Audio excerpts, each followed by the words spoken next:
Hey, Pokemon trainers, I'm Ash, I'm Nick. and we're here today with the big news of the month. Leading it off, of course, Pokemon leagues are coming back. Originally, it was still with the stance of the incredibly I won't say harsh. They're completely fair. Yep. Um, distance, all masks worn at all times, all those rules. They have since released an additional statement saying it's going by local guidelines. So check your local guidelines and then check your local store. See if they're going to be starting leagues anytime soon. Hopefully we will be here soon. We just have a few issues to take care of before we can start thinking about that. Just have to iron out a few things, but hopefully we'll be getting them up and running pretty shortly.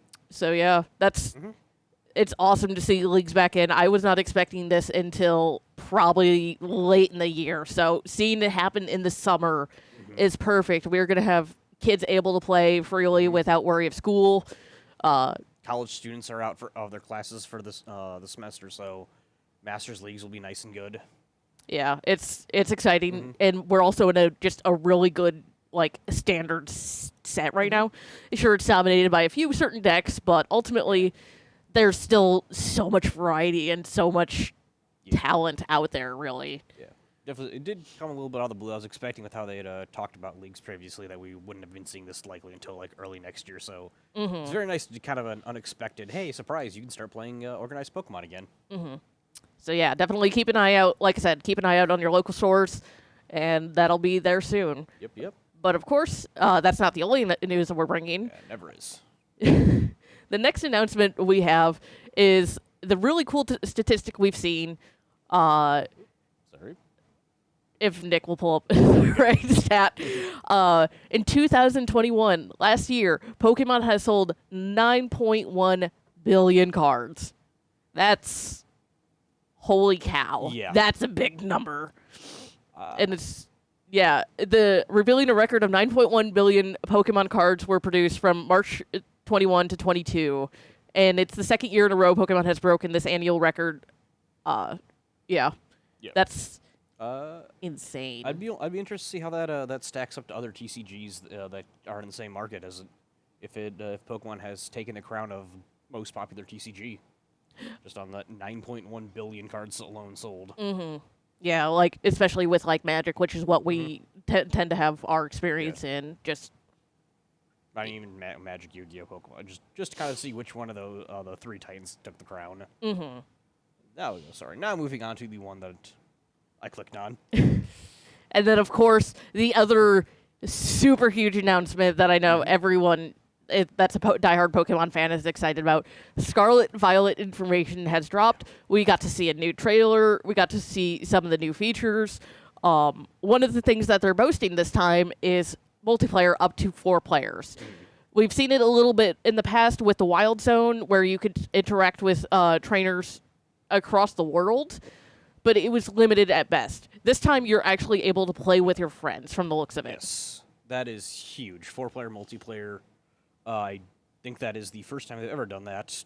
Probably, I think the closest would have been in Diamond Pearl with the underground zones. So this is a pretty big change. But yeah, and then we also got to see the box starters, which I think a lot of people are head over heels about. At least I know I am. Yeah. Koraidon and Miraidon. Koraidon being the feature for Scarlet, Miraidon being the feature for Violet. I know Nick is already here, going to be a diehard Violet fan. Yeah. Our other roommate's going to be Scarlet, so I'm still undecided. And then, of course, we've also gotten to see the professors. We got 2 professors, which is crazy. Yeah. One for each game, it looks like. We have Professor Sada for Scarlet and Professor Turo for Violet. There's a lot of comments floating around about them already. Yeah. There's definitely some interesting artwork of Twitter on them. Specifically, Professor Sada being, very little unhinged, prehistoric. Yeah. A lot of us are expecting some sort of past versus future sort of theme going across these games, especially since looking at the designs of the professors alone, Professor Sada is very prehistoric in her dress and everything, whereas Professor Turtle is very, I don't want to say cyberpunk, but very very clean and sleek. Almost, might be the best way to describe his design. Mm-hmm. And then also we've seen 3 new Pokemon. The Pikachu knockoff of the generation, because every generation has one. Pawmi, which honestly I think is my favorite of the Pikachu knockoffs at this point. Lechonk, who has won everyone's heart with that name alone. And Smoliv, because when you're here, you're small. But yeah, no, I'm very excited for these games. I know a lot of people are just like, when are you guys going to update the graphics or go back to your pixel graphics? And I'm just like, I don't care. It's Pokemon. I love it all the same. Yep. But, to each their own. Yeah. Everyone's entitled to their own opinion, as wrong as they may be. I feel like that was directed specifically to the Gen 1ers. I'm not going to say that out loud. I am. Moving past that, we have some of the recent results from regionals over the country. Not country, sorry, over the globe. Yeah, there have been several since the Indianapolis tournament, or the Indianapolis regionals, again, across the globe. Yep. We're just going to list a few of them just because there's a lot of them. Yeah. And unfortunately, we are going to be butchering names. We apologize in advance. Yep. It's that good old American education. Yeah. And then we are also going to be skipping over the results of the Melbourne regional as it is currently ongoing as we're recording this. Mm-hmm. So first things first, Santiago regionals, of course in Chile. The winner of that one was Andreas Estefano Guardo Levahandia. Andres Estefano Guajardo Lopenhandia. I got there. Eventually, yes. With a Mew VMAX. Again, we're kind of expecting that. Mew is pretty much the one to beat, really. If it's not Mew, it's something to beat Mew. It seems like how decks are going right now. Mm-hmm. In second place was Marco Cifuentes with Ice Rider Calyrex, VMAX, and Inteleon, which is nice to see. Ice Rider Calyrex has been a pretty big favorite with that attack, with his what is it, a Max Ice Lance, I want to say it is. It can do a pretty nasty punch. And then third place goes to Matias Metacardi with Arceus V-Star and Inteleon. Yeah. Looking over the results, it's pretty much what we're kind of expecting out of a lot of the regionals as of late, with a lot of Arceus V-Star and Mew dominating the listings. Mm-hmm.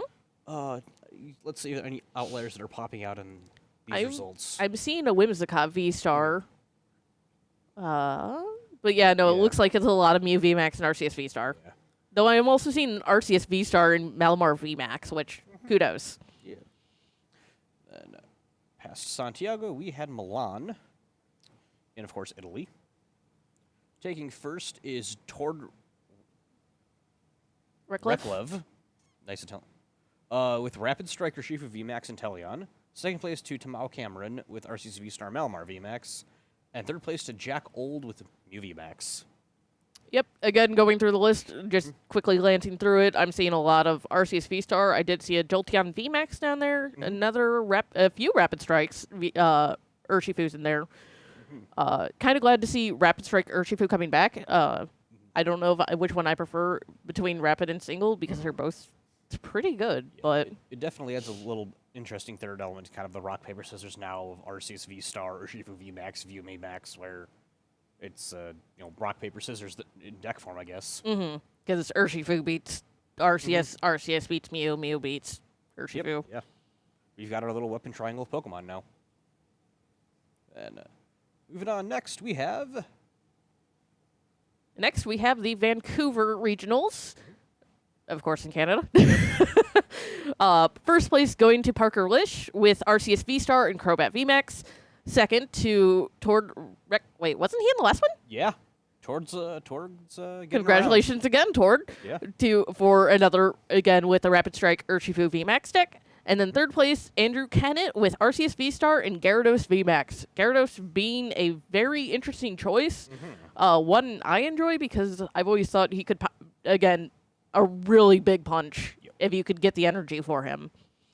Looking through the list, fourth place was Corviknight VMAX, which is again one that you don't see often. And then a little bit of special shout out to in 17th place Lucas Zing with Hoopa, Galarian, Moltres, and Teleon. And then right above it, 16th, Hoopa, Galarian, yeah. Moltres, and Teleon. I wonder if they play tested together. Maybe. And then also I've seen Suicune is not dead yet. So definitely Suicune is still seeing some play, which is nice to see. Suicune's been a powerhouse for a little while, so. And then finally finishing us out, we have Bremen out in Germany. Philip Schultz taking first with Arceus V-Star, Sensino Jolteon. Second to Kai Wainwright with Mew VMAX. And third to Gabor Van Meenen with also Mew VMAX. See, looking through once again the same kind of stock standard Arceus V-Stars and Mew VMAX lists. I'm seeing a Beedrill, which again has been, I want to say a hilarious breath of fresh air in the meta for it's just such a silly thing that started, it seems like by chance, and then has just picked up by storm, because that Beedrill, again, when you're going against constantly double turbo energy, fusion energy, just all the special energy like that, Beedrill is the go-to because it can just automatically KO that Pokemon. So, yeah, definitely a funny little answer to a lot of the problem decks. Yeah, looking at this, look, out of 2 regionals coming out of Europe, it seems like they've kind of fallen victim to the same Arceus V-Star Mew VMAX that North America has. So. I was hoping to see some more of Astral Radiance, but considering it is a brand new set and people have been playing playtesting these decks probably for months at this point, it's kind of hard to just make them up and switch last minute. Yeah, I'm guessing that probably not with the Melbourne regionals, probably the ones after that. We might start seeing some Astral Radiance cards show up now that people have had like a month to sit down, test out the cards, see what's working, without having that worry of making last-second deck switches, possibly costing them a placement. Come on, Machamp VMAX. I want to see you place. That is my hope. The one single hope I have. But I don't know. I think that kind of wraps up all our news. That concludes the news for this month.